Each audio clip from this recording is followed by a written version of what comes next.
दूध पिए रे पंचव हमार माई मर गई बाबूजी हमरे पाउडर वाला डिब्बा वाला दूध हिलाए के पियाए। पाउडर के दूध पी के पहलवान भाहा नदी के गाड़ो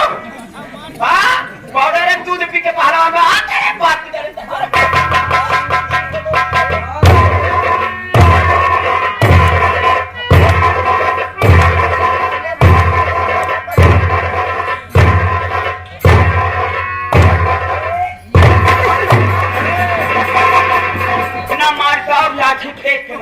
खान पिए के समय की चाही मचावत को बुझ रहा तू आवा तो कहरुआ भगत दिगार पाके के जे ठेर पुआ से ही करवा दे